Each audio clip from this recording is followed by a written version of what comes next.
All right, in terms of overall wide receivers, Antonio Brown, Randall Cobb, and Doug Baldwin all finished in the top 5 in terms of fantasy production last week. Are they worth the price tag this week, or should fantasy owners look elsewhere?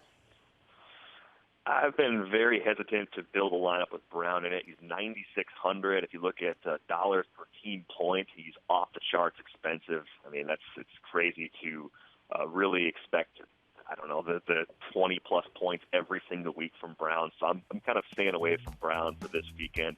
Cobb is really interesting because I think if Nelson is declared out in advance of the game on Sunday, the ownership rates will go through the roof, and I think he's more of a cash play than a tournament play in that scenario. I still think Davante Adams is really like the 1A, and Cobb is the 1B if Nelson doesn't play. So I'd be looking at Adams, even though he's more expensive, because I think the ownership is going to be concentrated on Randall Cobb. I think of these three, Doug Baldwin is the player that I like the most. The Falcons have been very generous to opposing passers all season, so that bodes well for Russell Wilson.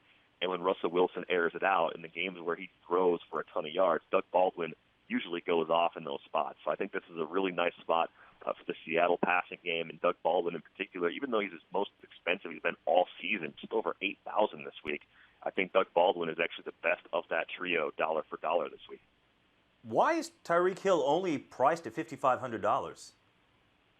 That's a great question. I feel like he's going to be in a lot of lineups because of it. I mean, this is a guy that only needs to touch the ball twice, and he can do a ton of damage. Really only needs one. He can make plays on special teams. He can catch a screen and take it to the house.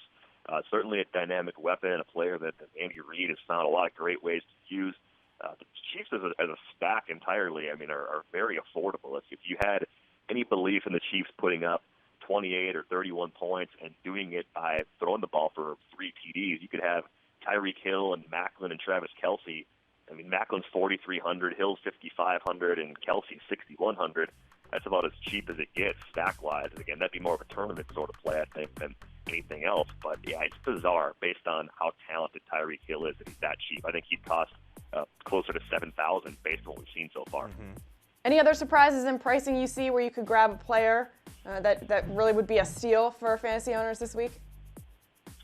Yeah, there's a couple. Paul Richardson still is really affordable, $4,100 for Seattle. I think he's definitely on the radar for me as a player that, with Tyler Lockett out, I thought it'd be a little more Jermaine Kearse last week. Clearly, Richardson is the more dynamic player. He's kind of like Tyreek Hill in some ways, in that you can give him lower volume, but he still has that top end speed that we're looking for to make some big plays. But some other steals for me this week: LeGarrette Blount at $5,800, with the Patriots being just huge favorites. You have to expect a pretty heavy workload for Blount, so $5,800 is a bargain there.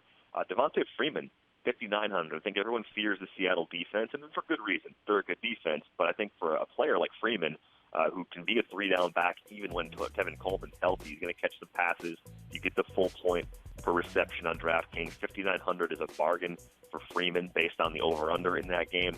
And then Julian Edelman at $6,800 for a wide receiver one to be that price. I think that's extremely fair. I think maybe that price factors in Houston's matchups earlier this year that we mentioned earlier, which frankly I don't think impact them or really help them at all at Foxborough this week.